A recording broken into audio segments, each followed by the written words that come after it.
अब ये भगवानों की तो दे दिया हिसाब किताब आपको, ये भगवान तो इसे थे आपके।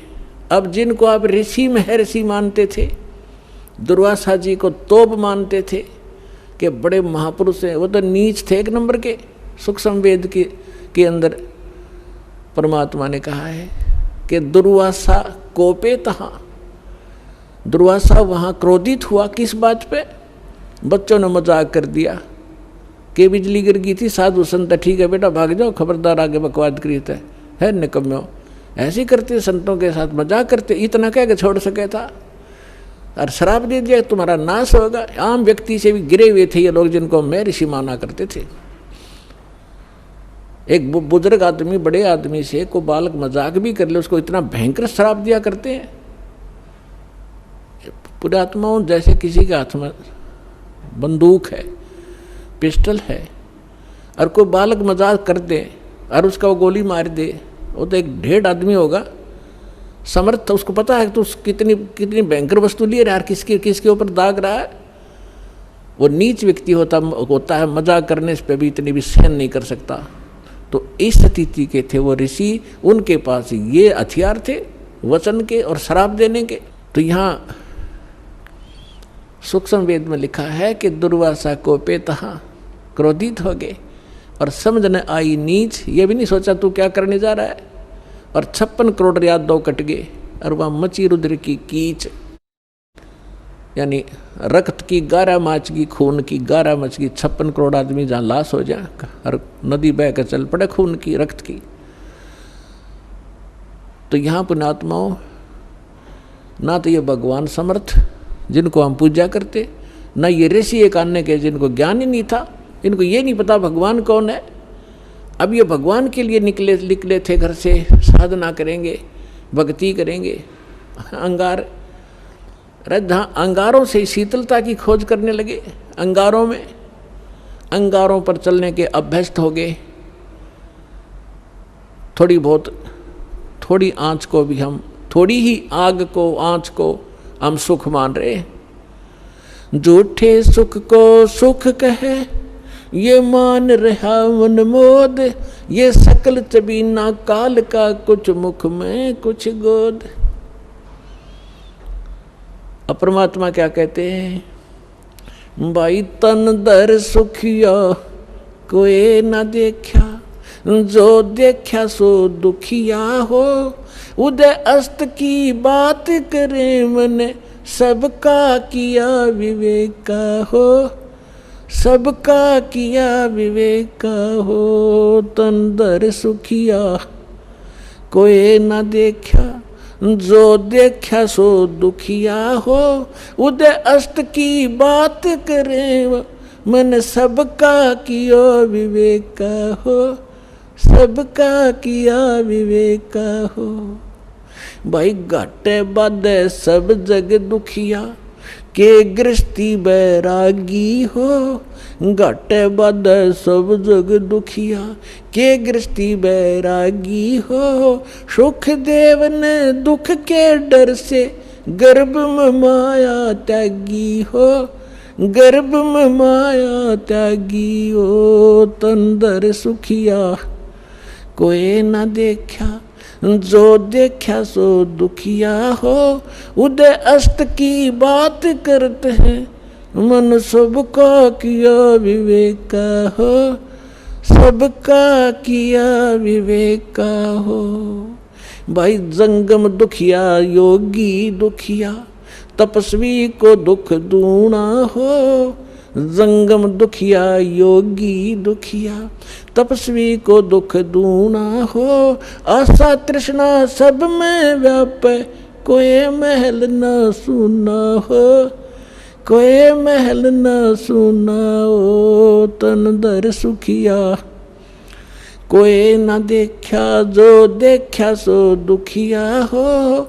उदय अस्त की बात करते हैं, मन सबको किया विवेका हो, सबका किया विवेका हो। भाई साच कहूँ तो जग ना माने, पर झूठ कही ना जाई हो।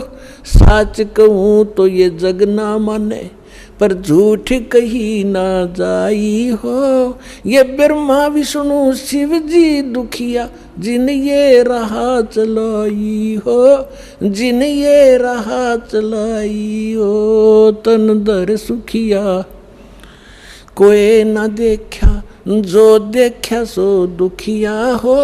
उदय अस्त की बात करते हैं, मन सबका किया विवेक का हो, सबका किया विवेक का हो। भाई सूरपति दुखिया भूपति दुखिया, रंक दुखी बपरीती हो। सूरपति दुखिया भूपति दुखिया, रंक दुखी बपरीती हो। कहे कबीर और सब दुखिया, एक संत सुखी मन जीती हो, संत सुखी मन जीती हो। तन दर सुखिया कोई न देखा, जो देखा सो दुखिया हो। उदय अस्त की बात करते हैं, मन सबको किया विवेक का हो, सबका किया विवेक का हो। सूरपति दुखिया भूपति दुखिया, रंक दुखी बपरीती हो।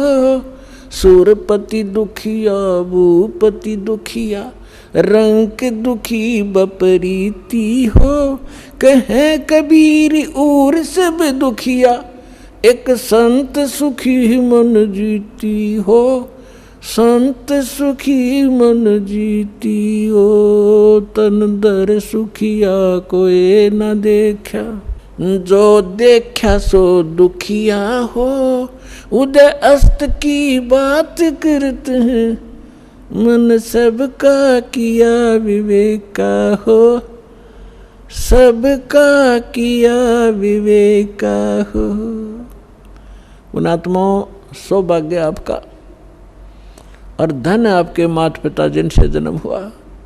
आपको वो अनमोल वचन सुनने को मिल रहे हैं जो इन ब्रह्मा विष्णु महेश को भी छींट भी नहीं लगी थी इस ज्ञान की, जो आपके ऊपर वर्षा कर दी भगवान ने। कभी सीडी के माध्यम से, कभी सत्संग के माध्यम से, कभी चिप के माध्यम से परमात्मा आपकी आत्मा पर वर्षा कर रहे हैं। और इस ज्ञान से एक बार परिपूर्ण हो जाना, आप देखना फिर भगवान यहाँ भी सुख देगा और सतलोक में जाओगे जहाँ कभी मृत्यु नहीं होती, कभी वृद्ध अवस्था नहीं आती, किसी चीज़ का अभाव नहीं वहाँ पर। अब जो प्रसंग चल रहा है, जिस लोक में आप रह रहे हो ये अंगार बरस रहे हैं, और जहाँ अंगार थोड़े से कम हैं, हल्की आग वाले, हम उनको सुख मान बैठे हैं। अब क्या बताते हैं कि घाटे बाधे सब जग दुखिया, और के गृहस्थी बैरागी हो। अब देखो पुण्यात्माओं, परमात्मा पाने के लिए जिसने घर त्याग दिया, हम उसको बैरागी मानते थे, सन्यासी मानते थे। अब वो बैराग प्राप्त करना और सन्यासी होना हमने कहाँ से ग्रहण किया, कौन से ग्रंथ से प्राप्त किया हमने ये ज्ञान?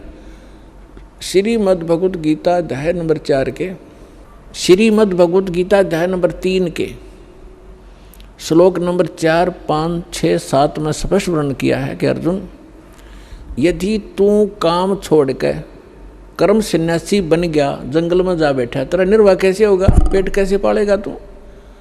इसलिए तू काम भी कर और भक्ति भी कर। फिर ये कहाँ से लाए, जंगल में घर छोड़ कर चले गए, जंगल में जाकर सुख होगा?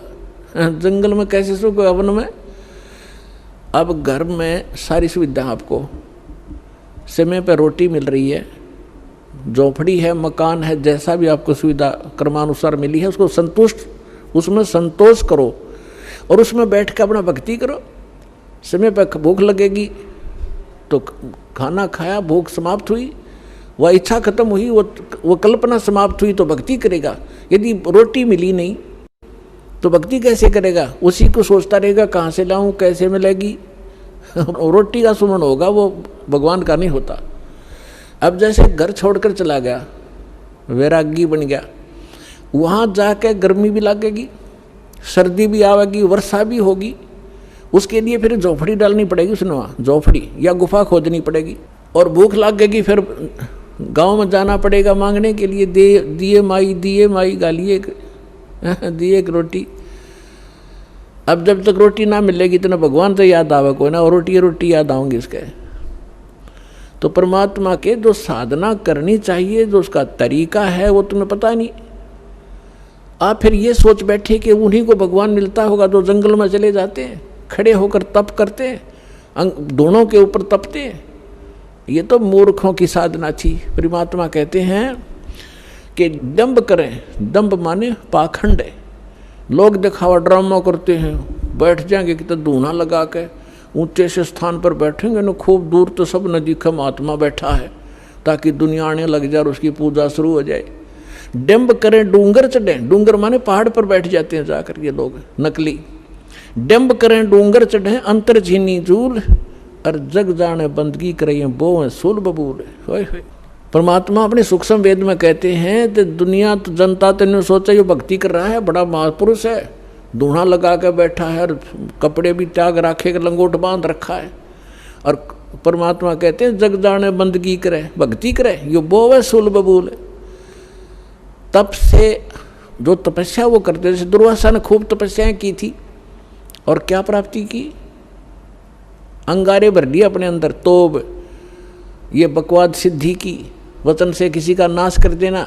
अब दुर्वासा जी ने श्राप दे दिया बेमतलब बकवास का।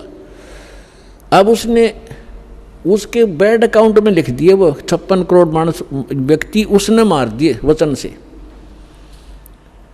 और वो उसके बैड अकाउंट में लिखे जाएंगे। जब ये कुत्ते की योनि में होगा दुर्वासा, इसके सिर में कीड़े पड़ेंगे, वो 56 करोड़ आत्माएं इसको खा रही होंगी। तुमने उस दरगाह का मैल नहीं देखा और धर्मराज के तिल तिल का लेखा। तीनों यहाँ बता रहे हैं जग जाने बंदगी करे। परमात्मा कहते हैं ये बोवे सूल बबूल, इन्होंने तो काटे बोली अपने भविष्य में, सिद्धि पा के किसी को बेनिफिट दे दिया, किसी को हानि दे दी, दोनों अपनी भक्ति अक्षीण करी, उधर से पाप इकट्ठे कर लिए। अब क्या बताना चाहते हैं परमात्मा कि घाटे बाद सब जग दुखिया। जैसे किसी को हानि होगी व्यवसाय के अंदर तो दुखी, स्वाभाविक दुखी है, तो होगा दुखी होगा। और जिसका घना बेनिफिट हो गया, जैसे किसी का 1 लाख का लाभ हो गया व्यवसाय में, वो 5 लाख का काम शुरू करेगा और 4 लाख लेगा कर्ज, फिर उसमें हो जा नुकसान, फिर वो कर्ज जो ले लिया नुकसान भी ना होया, काम चल पड़ा, कुछ दिन में वो मांगने वाले शुरू हो जाएंगे आने, उसने नींद आवे नहीं, कभी फैक्ट्री में हड़ताल होगी, कभी कुछ हो गया, वह समस्या हो रहेगी। कहते हैं यहाँ हानि हो जा तो दुखी और लाभ हो गया तो दुखी, घाटे बाद सब दुख दुखिया। और के गृहस्थी बैरागी हो, अब बैरागी बनकर जंगल में जा बैठा, वहाँ भूख लगी, समस्या आई, गर्मी और सर्दी वर्षा, ओले पड़े सिर में, फोड़ दे सिर ने, उसके लिए झोंपड़ी डाली, फिर बर्तन भी लाया तो इधर से मांग गए, फिर वो सांग जोड़ दिया जो छोड़ कर गया था घर से। क्या फ़ायदा है वहाँ जंगल में बैठने का, घर में समय पर टूक मिल रहा है, रोटी मिल रही है, खाओ और भजन करो, अपना काम भी करो, निर्वाह भी करो। तो ये वास्तविक तरीका यही था। इन नकलियों को देखकर हम सच्चाई हमें प्राप्त नहीं थी, हम भी ये सोचते रहे कि इन्हीं को भगवान मिलेगा, फिर भी हम छोटी मोटी अपनी राहत के लिए भगवान को याद करते रहते थे। वो भी तरीका ठीक नहीं था। कहते हैं घाटे बाद सब जग दुखिया के गृहस्थी बैरागी हो। और सुखदेव ने दुख के डर से गर्भ में माया त्यागी हो। अब माँ के गर्भ में बच्चे को अपना भविष्य का और पूर्व जन्म की सारी याद रहती है कि पिछले जन्म में मैंने क्या क्या गलतियाँ की, इतने मनुष्य जीवन मुझे मिले, मैंने कैसे बर्बाद कर दिए, संत पूरा मिला नहीं, साधना ठीक बनी नहीं, अटपट करके सिद्धियाँ प्राप्त करके अपना जीवन नाश किया, फिर 84 लाख योनियाँ भोगी मैंने। वो सारी इतिहास देखता रहता, पिछली बैकग्राउंड ट्रेलर चलता रहता, इसके आगे अगला जीवन भी उसको दिखाई देता कि इसमें मेरे साथ क्या बनेगी। तो ये सोचता है कि हे भगवान अब के इस नरक से निकाल दाता, पीछे गलती हुई सो हुई, अब के गलती नहीं करूँगा, परम संत को खोजूंगा, केवल भक्ति करूँगा, आपकी याद करूँगा, पीछा छुटवाऊँगा, जन्म मरण का रोग कटवाऊँगा और केवल अपना छोटा निर्वाह के लिए अपना सिंपल वे से रहूँगा और निर्वाह के लिए काम भी करूँगा, लेकिन भक्ति अवश्य करूँगा, मूल उद्देश्य जानकर करूँगा, मुझे एक बार निकाल दो बात था। तो इसी बात को याद करके सुखदेव ऋषि जी ने 12 वर्ष तक गर्भ से बाहर नहीं आए। फिर ब्रह्मा विष्णु महेश यहाँ के व्यवस्थक हैं, इनको चिंता बनी, काल ने इनको प्रेरणा की, अंडरग्राउंड रिमोट उसके हाथ में है। इन्होंने मीटिंग की कि भी एक सुखदेव नाम के एक ऋषि हैं, एक बच्चा है गर्भ से बाहर नहीं आ रहा है, 12 वर्ष हो गए, ऐसे अगर ये मर्यादा हमारी खराब होगी तो बहनें 12-12 वर्ष तक बच्चों को गर्भ में रखने लगेंगी तो माँ दुखी हो जाएंगी। बच्चा तो 9 महीने मुश्किल से हो जाता है इन बहनों को, माताओं को गर्भ में रखना। तो उन्होंने सोचा भी चलो वो ऋषि आत्मा है, उससे प्रार्थना करते हैं, उसी को कहते हैं, उसको मनाते हैं। तीनों आगे, तब तीनों ने आकर कहा कि भाई सुखदेव तू बाहर आ जा, ऐसे ऐसे हमारी परंपरा खराब मत कर। तब उसने कहा कि भगवान बाहर आते ही आपकी त्रिगुणमयी माया से ये जीव इतना अंधा हो जाता है, इसको भूत भविष्य का कुछ याद नहीं रहता, आप ये अपनी माया रोक लो, तब मैं बाहर आऊँ, कुछ देर के लिए रोक दो। तो उन्होंने कहा भाई देखो इसको हम नहीं रोक सकते, ये हमारे बस से बाहर की बात है, हमारे अंदर एक ऐसा गुण भर रखा है तो इसको हमारे लिए रोकना असंभव नहीं है। तो सुखदेव बोला मैं तो बाहर आऊँ नहीं, चाहे 20 वर्ष रहना पड़ो, 100 वर्ष रहना पड़ो। तब उन्होंने लास्ट में ये फैसला किया भी हम ज़्यादा देर नहीं रख सकते, हमारा शरीर फट जाएगा, हम केवल इतनी देर रख सकते। ये देख ले कितना क्षण है। सुखदेव जी ने कहा कि तो आप इतना ही रख लो, देर रोक दो इसको। तो जब वो बाहर आते हैं तुरंत उनकी तीनों गुणों का जो इफेक्ट है हमारे ऊपर एकदम असर करता है। उस समय जब वो माँ के गर्भ से बाहर आया तो वो इतनी देर रोके, इतनी देर में बाहर आ गए, वो चले गए। अपने आत्माओं उसको इस दुख के डरते हैं, गर्भ में माया त्यागी कि मैं इस संसार के चक्कर में नहीं पड़ूंगा, अपना मोक्ष कराऊंगा। मोक्ष बालकों का खेल है। घर से उठ गया आकाश, पिछले संस्कार से उसमें इतनी सिद्धि थी आकाश में उड़ जाता था, आकाश में उड़ गया, आगे जाके धरती पर टेकना तो पड़ेगा, आकाश में कितने दिन रहेगा, रोटी भी खानी है, आगे नहाना धोना भी होता है। फिर वहाँ पृथ्वी पर फिर गिरा वापस। कहने का भाव ये है कि फिर इस पिछले पूर्व जन्म के भक्ति शक्ति से कुछ सिद्धियाँ आ जाती हैं और उन सिद्धियों से हम ये मान बैठते हैं कि ये बड़ा महापुरुष है। सिद्धि तो इस प्राणी का सबसे बड़ा दुश्मन है। अरे इसके लिए ये, इसी के कारण ये सब ऋषि और महर्षि प्रसिद्ध हो रहे थे। अंत में आपने कथा बहुत बार सुनी है सुखदेव ऋषि की। ये ऋषि महर्षियों में जाता था, इसका बड़ा सत्कार करते थे, स्वर्ग लोक में जाता था, वहाँ भी इसको विशेष आसन दिया जाता था, बड़े महापुरुष हैं। एक दिन विष्णु लोक में चले गए। प्रत्येक डिस्ट्रिक्ट में और प्रत्येक प्रांत में गवर्नमेंट रेस्ट हाउस होते हैं, उसमें उच्च अधिकारी ही रुका करते हैं। तो ये सुखदेव प्रत्येक भगवानों की इन लोकों में, शिवलोक में, विष्णु लोक में, ब्रह्मा जी के लोक में, इंद्र के लोक में, इनके अपने अपने अलग से रेस्टोरेंट हैं जिसमें अधिकारी गण यानी देव लोग ही जाकर रुकते। तो ये पहुंच गया वहाँ पर सुखदेव ऋषि विष्णु जी के लोक में। उस रेस्ट हाउस में जाने लगा, सामने खड़ा था गेट कीपर, उसने रोक दिया, ऋषि जी रुको। कहाँ जी बोलो, आपका अपॉइंटमेंट लेटर दिखाओ, आप कौन हो, किस रैंक के हो। क्या मतलब कि आपका गुरु कौन है? कि मेरा कोई गुरु नहीं, मुझे गुरु की क्या आवश्यकता है, तो मेरे पास इतनी पावर है, ऐसी शक्ति है। बोला जी ऐसे नहीं, इस रेस्ट हाउस में वही आ सकता है जिसके पास ये, जिसका अपॉइंटमेंट हो रहा हो। और कहने का भाव ये है कि जो कोई अधिकारी हो, गुरु जिसने धारण कर रखा हो, और गुरु भी मान्यता प्राप्त हो, नकली गुरुओं से भी अलाउड नहीं आना, नकली गुरुओं के भक्ति करके गुरुओं से। तो ऋषि उस सुखदेव ने काफ़ी उनके साथ जख मारा लेकिन उन्होंने फाइनल कर दिया कि नहीं, विष्णु जी का आदेश है।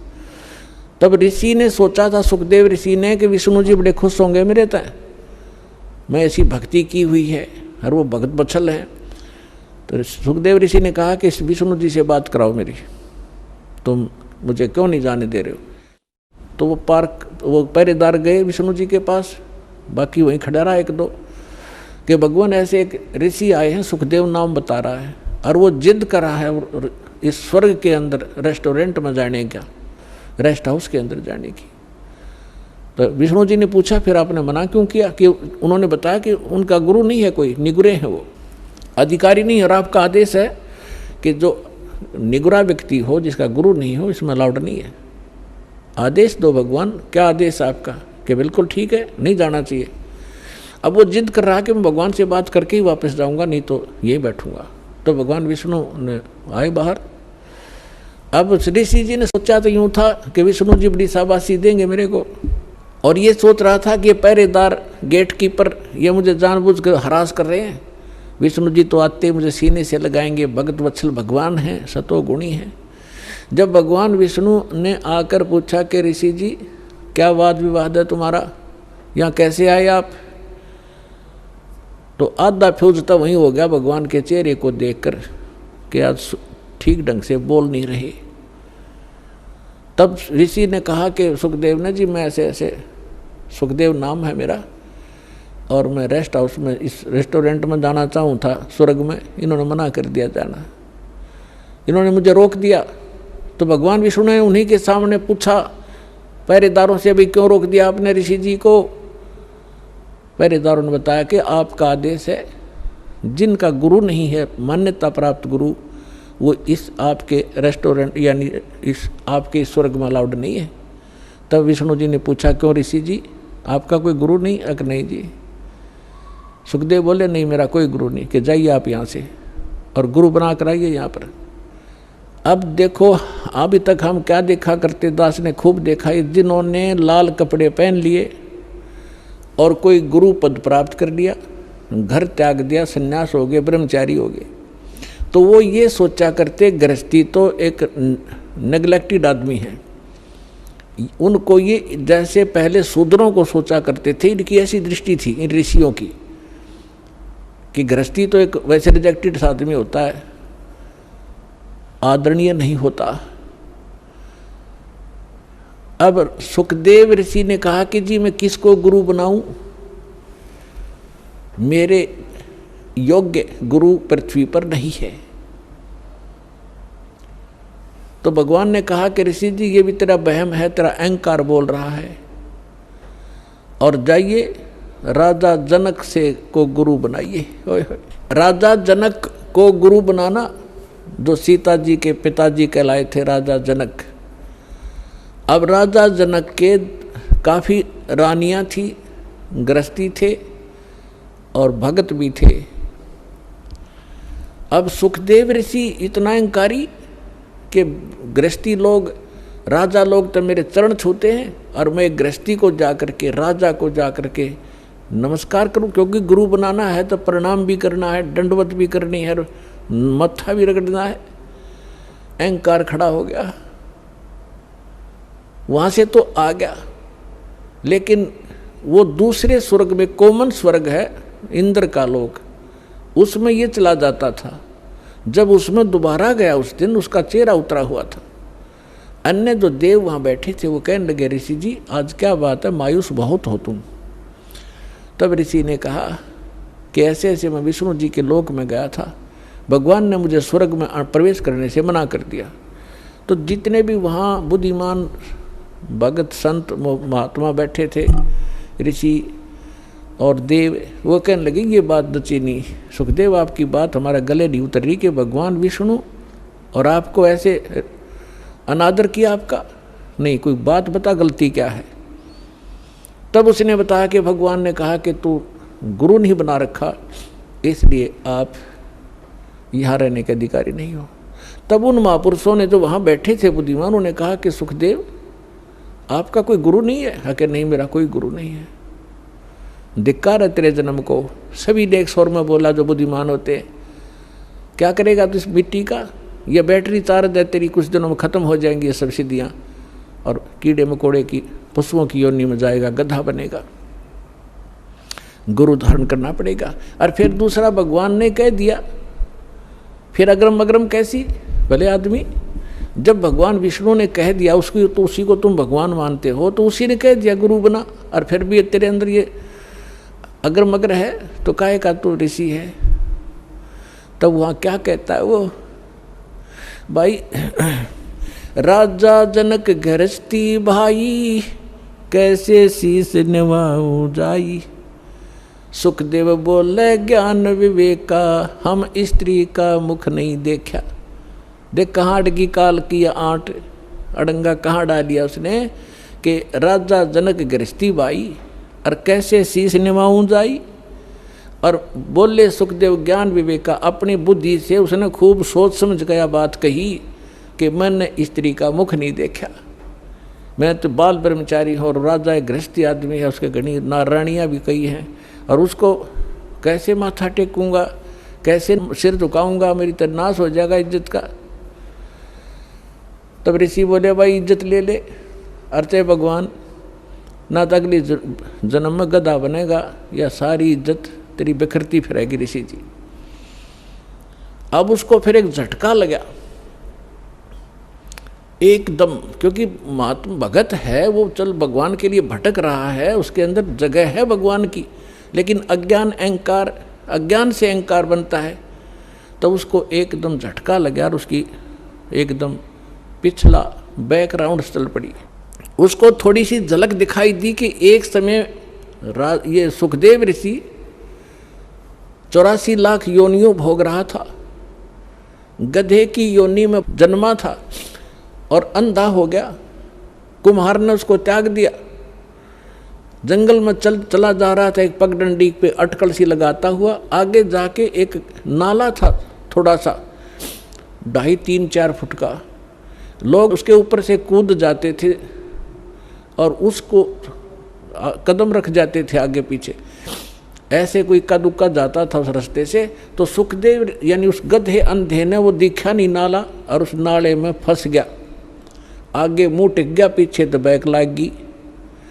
अब कोई इक्का दुक्का व्यक्ति वहाँ उस रास्ते जाता था, दिन में 2-3 दिन में एक आध, वो निकाल नहीं सका उसको, उसके कमर पे पैर रखे व्यक्ति और पुली बना ली, पार होने लगे उसके ऊपर से। तो उसको वो घटना याद आई और हफ्ते 10 दिन वो भूखा प्यासा वहाँ मरा। वो उसके सामने वो चक्कर काटने लगी वो घटना। तब राजा जनक से जाकर दीक्षा ली। ये लंबी कहानी है, फिर कब बताएंगे। तो यहाँ परमात्मा कहते हैं भाई घाटे बाधे सब जग दुखिया, के गृहस्थी बैरागी हो। सुखदेव ने दुख के डर से गर्भ में माया त्यागी हो, गर्भ में माया त्यागी हो। अब यहाँ तो ये बताना चाहा है कि तुम तो इस छोटे मोटे सुख को ही मान रहे हो, और उस महापुरुष ने तो गर्भ में पता लग गया था भयंकर दुख होगा मेरे ऊपर, और उसने गर्भ भी त्याग दिया, परमात्मा के लिए भटक भी रहा था। फिर वो अहंकार उग गया उसके अंदर और कुछ नहीं बनना था। जो भी थोड़ा बहुत उसको प्राप्त होना था, राजा जनक से उपदेश लेकर विष्णु तक की भक्ति की उसने। अब क्या बताते हैं परमात्मा कि इन साधनाओं से और इनके ज्ञान से आपको पता भी लग गया, तो समाधान कंप्लीट ना होने से फिर दुख ज्यों का त्यों। और जो हम साधना बताने जा रहे हैं, इसके करने से ये रोग कटेगा, सदा के लिए सुख होगा। सुखदेव ने 84 भुगती बना पजावे खरवो, तेरी क्या बुनियाद परणी तू पेंडा पंथ पकड़वो। क्या बताना चाहते भगवान कि सुखदेव ऋषि ने 84 भुगती, 84 लाख योनियों में कष्ट उठाए ऐसे महापुरुष ने, और बिना पुजावे खरवो, खर माने गधा, पुजाओ माने कुम्हार के उस सिस्टम पर। और तेरी क्या बुनियाद प्राणी तू पेंडा पंथ पकड़वो, कि अब तेरा क्या औकात है। जब इसे ऋषियों की विरन मट्टी हुई साधना के करने से, अब हम जो पैंडा मार्ग पंथ, जो वे ऑफ वर्शिप, पूजा का मार्ग तुझे बता रहे, इसको ग्रहण करो, इससे लाभ होगा। फिर क्या बताते हैं कि जंगम दुखिया जोगी दुखिया, तपस्वी को दुख दूना हो, आशा तृष्णा सब में व्यापे, कोई महल ना सुनो हो, कोई महल ना सुना हो। जंगम दुखिया, योगी दुखिया, तपस्वी को दुख दूना हो। तपस्वी क्या करता है, एक जन्म में घोर तप करता है, अगले जन्म में राजा बनता है, तप से राज राज मदमानम, और जन्म तीसरे शुक्र सवानम, अगले जन्म में गधा बनता है राजा तीसरे जन्म में। एक पहले जन्म में तप किया, शरीर खूब दुखी किया, अगले जन्म में राजा बन गया, राजा महादुखी होता है, सपने में सुख नहीं होता यहाँ के राजा को। अब आपको बता ही दिया।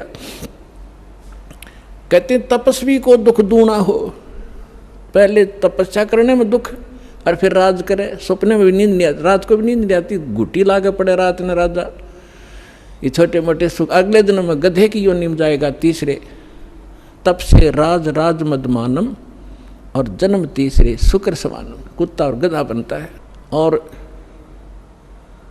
ये दुर्वासा की कथा आपको सुना दी, उसने हजारों वर्ष तप किया, ये डले डोए, ये प्राप्ति की, नाशकरण की साधना कर ली। इसी प्रकार फिर बताते हैं कि साच कहूँ तो जग नहीं माने, पर झूठ कही ना जाई हो, ये ब्रह्मा विष्णु शिव जी दुखिया, जिन ये राह चलाई हो, जिसने यहाँ इस जन्म पालन और मृत्यु का जो ये मार्ग चला रखा है, ये तीनों दुखिया। फिर क्या बताते हैं कि भूपति दुखिया, यानी पूरी पृथ्वी का शासक भी दुखिया, सुरपति दुखिया, भूपति दुखिया। सुरपति इंद्र वो महादुखी, और रंक दुखी बपरीती हो, और गरीब आदमी तो वैसे स्वाभाविक दुखी, रंक दुखी बपरीती हो। ये तो या तो रीत है कि गरीब वही दुखी रहे, सारी आपदाएं गरीब आया करती हैं, जो सत भक्ति नहीं करता, जो सत भक्ति नहीं करता गरीब। और जब भक्ति सही मिल जाती है, कबीर साहब कहते हैं, कहें कबीर और सब दुखिया, एक संत सुखी मन जीती हो, संत सुखी मन जीती हो। संत हो, परम भक्त हो, परम संत से दीक्षा लेकर के, और फिर जैसे संत बताते हैं, जो परम संत होगा, सतगुरु मिले तो इच्छा मेटे, पद मिल पदे समाना, चल हंसा उस लोक पठाऊं, जो आदि अमर अस्थाना। अब क्या बताते हैं कि सतगुरु मिलेंगे तो यहाँ की इच्छाएं समाप्त करवाओगे सबसे पहले, कि किसके लिए तू सारा जीवन नष्ट कर रहा है, इन कोठी और बंगलों के लिए।